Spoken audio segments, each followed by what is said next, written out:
नमस्कार मित्रांनो, मी निखिल काटे.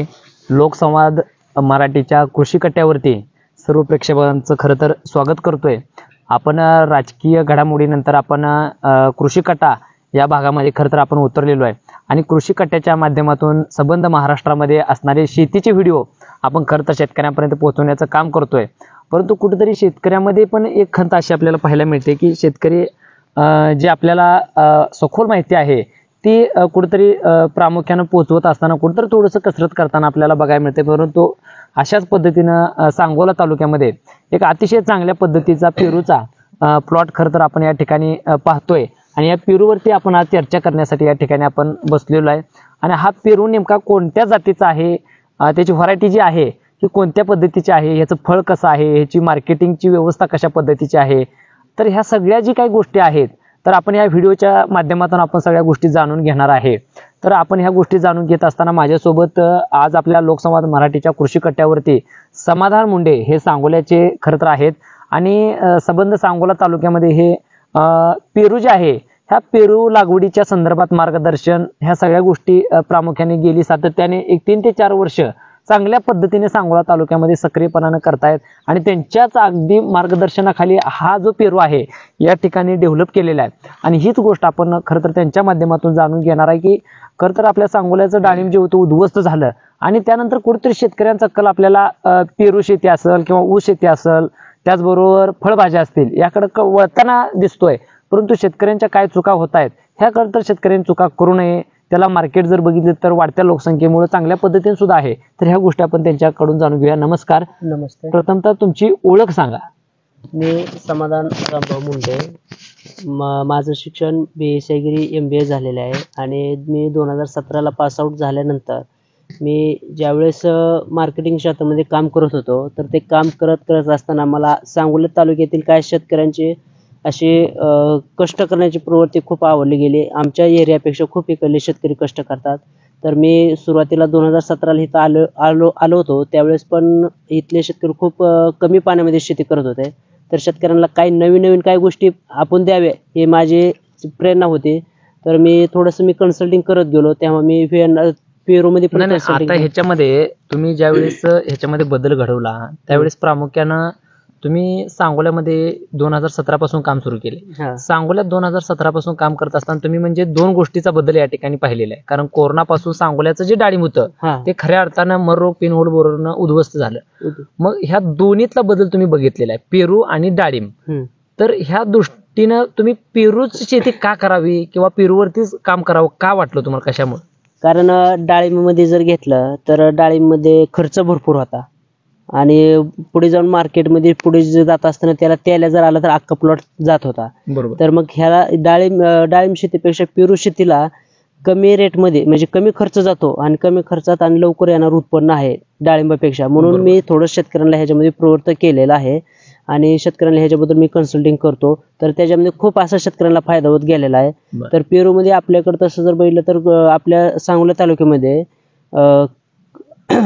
तैवान पिंक, VNR आणि रेड डायमंड या 3 जातीची लागवड चालू आहे आणि आहे पण चांगले.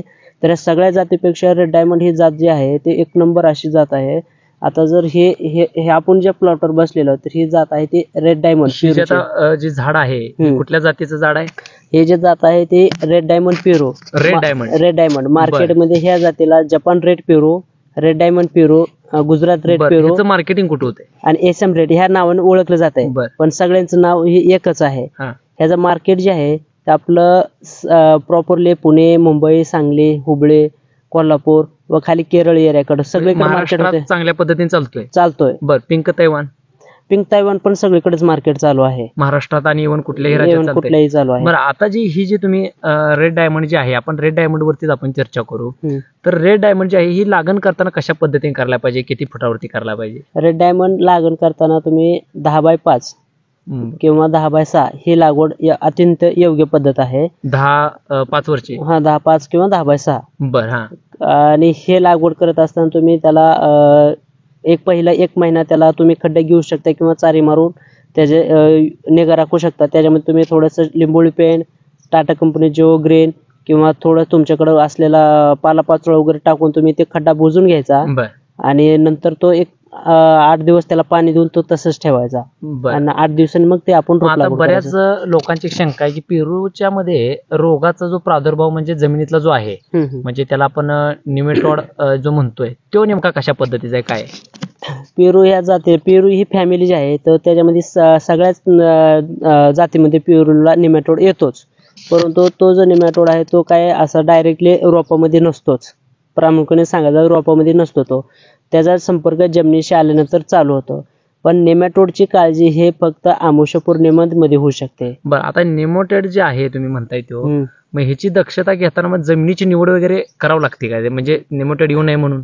तसं काही नाही, जमीन कुठल्याही प्रकारची असू द्या, बरं. कोणतेही तुम्ही जमीन घेतली तर तो येणार रोग ह्याला येतोच. बरं. पण त्याला येऊ नये म्हणून जर तुम्ही प्रिव्हेंटिव्ह करत राहिला हां. तर ते अत्यंत उपयोगी बरं, आता आहे. हे लागवड करताना म्हणजे कुठल्या महिन्यात करायला पाहिजे याची? लागवड करताना पाणी असेल तर 12ही महिने करा, कधीही लागवड केली कधीही तर लागवड करू शकता. बरं, ह्याचं उत्पन्न किती दिवसात सुरू होतंय? उत्पन्न हे 13 ते 14 महिन्यात पहिलं उत्पन्न निघतं. म्हणजे मिळते हातामध्ये मिळते, शेतकऱ्याला? हातामध्ये भेटते. म्हणजे पहिली छाटणी जी असते ती कधी घ्यावी लागते याची? पहिली छाटणी ह्याला 7व्या महिन्यामध्ये घ्यावी किंवा 6व्या महिन्यामध्ये घेऊ शकता.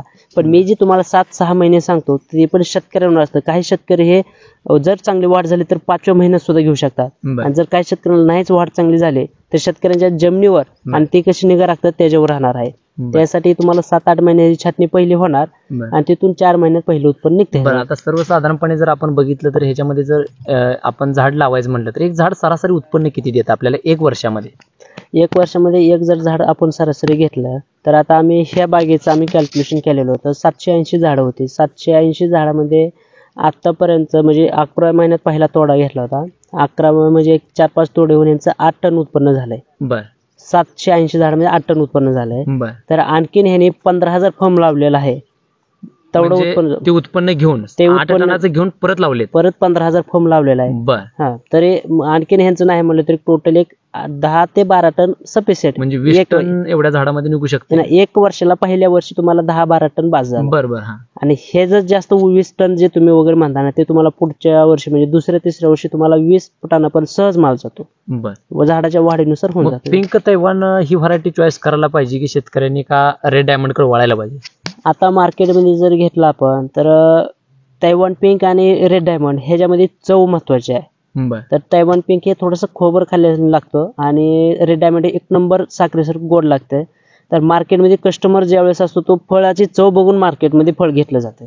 बरं. तर त्यासाठी आज जर पुढे बघितलं तर रेड डायमंडला जास्त वाव राहणार आहे भविष्यामध्ये सुद्धा. बरं, आता ह्याला जे खतं वापरणार आहे आपण हां. तर ती खतं वापरत असताना रासायनिक वापरायला पाहिजेत की सेंद्रिय वापरायला पाहिजे? पेरूमध्ये कुठली काय फॅमिली असा ना त्यासाठी तुम्ही रासायनिक पेक्षा जेवढं तुम्हाला सेंद्रिय करता येईल तेवढं सेंद्रिय केलं पाहिजे. बरं, तशा पद्धतीने करायला पाहिजे. पूर्ण बरं. सेंद्रियच पाहिजे. बरं, मग आता ही जी झाड आहेत पाठीमागचं, ही साधारणपणे किती महिन्याची झाड आहेत? आता ही टोटल 17 महिन्याची झाड आहेत. बरं. तर मी तुम्हाला सांगितलं होतं 13 ते 14 महिन्यात पहिलं उत्पन्न निघतंय बरोबर. हार्वेस्टिंग. बरं. परंतु आम्ही ह्या बागेचं 11व्या महिन्यामध्ये पहिला तोडा काढलेला होता. एक आमचा पहिला तोडा 800 किलोचा निघलेला होता. बरं. तर हे 17 महिन्याची बाग आहे. तर 17 महिन्यामध्ये आता सध्या बागेची ग्रोथ एकदम अतिशय एकदम योग्य अशी आहे आणि पुढे आणखीन ह्याला सेटिंग चालूच आहे. बघायची झाली तर तुम्हाला इथं दिसते बघा ही सेटिंग, ही अशी सेटिंग चालू आहे. भरपूर कडे आहेत भरपूर याच्यामध्ये. कडे चालू आहे. 1 2 3 4 5 6 5-6 7 एका 8 ठिकाणी 9 आहेत भरपूर, की हा, कडे? 9-10 अशा ठिकाणी सेटिंग लागते. बरं. एक शेतकऱ्यांच्या रेड डायमंड मध्ये एक भावना झालेली आहे की ह्याला सेटिंग होत नाही. आता हे फळ जे आहे हे साधारणपणे किती ग्रामचं होतं हे फळ आहे ते? हे फळ जे आता जर काढलं आपण सध्या आणखीन हे परिपक्व झालेलं नाही. बरं. पण ह्याची शायनिंग आणि चकाकी बघू शकता तुम्ही कशी आहे ते. बरं. हे आहे ते आता एक 200 ते 250 ग्रॅमचं होईल कारण आणखीन ह्याला साईज होणारच आहे. म्हणजे फिनिशिंग वगैरे एकदम मस्त फिनिशिंग आहे याची. खूप बरं. छान आहे. हा, बरं. हे साधारणपणे किती ग्राम पर्यंत होते टोटली हे मोठं झाल्यानंतर हे 800 ग्रॅम पर्यंत होत आहे. हे? हा, बरं. परंतु व्यापाऱ्यांसाठी हे ते 200 ते 450-500 ग्रॅम पर्यंत चालत आहे. बरं. तर ह्याच्यामध्ये एक थोडं तुम्हाला सांगायचं झालं तर शेतकऱ्यांची एक भावना आहे की ह्याला सेटिंगच होत नाही रेड डायमंडला. सेटिंग होत नाही. हां. तर ती थोडीशी चुकीची अफवा आहे कारण शेतकऱ्यांना त्याचा जो सल्ला भेटायचा तो वेगळ्या मार्गाने भेटतो. हां. तर आपण तैवान पिंक फेब्रुवारी मार्चला धरतो ते जून जुलैला फळ येत आहे. बरं. पण तसं रेड डायमंड हा आपण जानेवारी फेब्रुवारीला धरू शकत नाही. हां. उन्हाळ्यात धरलं तर तुम्हाला ह्याला सेटिंग होणार नाही. हां. जर तुम्ही हेच रेड डायमंड जर तुम्ही जूनला धरला तर जून पासून तुमचं मार्च पर्यंत उत्पन्न निघतंय. बरं. जून मध्ये तुम्ही ज्यावेळेस ह्याला छाटणी करून घेता त्यावेळेस फॉर्मच्या अवस्था असताना एक छाटणी केली तर ते तुम्हाला दुसरी स्टेप सापडते त्याला. सेटिंग होण्यासाठी तुम्ही काम करताय? हो, करतोय पूर्ण. आणि ह्याच्या म्हणजे सेटिंगसाठी जास्त काम करावं असं काहीच नाही, कारण जूनला जर तुम्ही छाटणी केली ना, ह्याला नॅचरली पण भरपूर सेटिंग होते. बरं. असं आहे. तर आपल्यासोबत हे समाधान मुंडे होते आणि त्यांनी खरं तर रेड डायमंड जी व्हरायटी आहे, तर ही सुद्धा अतिशय उत्तम दर्जाची पेरूमधील एक व्हरायटी आहे. त्यांनी ही जे फ्रुट्स आहे हे आम्ही या ठिकाणी बागेतनं तोडून बघितले. ह्या ठिकाणी फॉर्म सुद्धा आपण बघू शकतो कशा पद्धतीचे लावलेले. अगदी जवळजवळ बघितलं तर 780 झाडामध्ये 15,000 फॉर्म या ठिकाणी बसले आहेत आणि पाठीमागं 8 टनाचं उत्पन्न घेतलं सुद्धा सांगितले. तर ह्यो जो फ्रूट आहे ह्यो अगदी चमकदार, अगदी तेज असलेला आपल्याला फ्रूट या ठिकाणी बघायला भेटते. आणि रेड डायमंड व्हरायटी जी आहे ह्या व्हरायटीच्या संदर्भात सांगोला तालुका असेल किंवा महाराष्ट्रामध्ये जरी कुठं जरी काय आवश्यकता भासली तर समाधान मुंडे साहेबांचा आपण मोबाईल नंबर त्या ठिकाणी आपण देतोय. तरी ती शेतकऱ्यांनी त्या ठिकाणी संपर्क साधावा. त्यांच्याकडून सर्व पद्धतीची माहिती त्या ठिकाणी तुम्हाला उपलब्ध होणार आहे.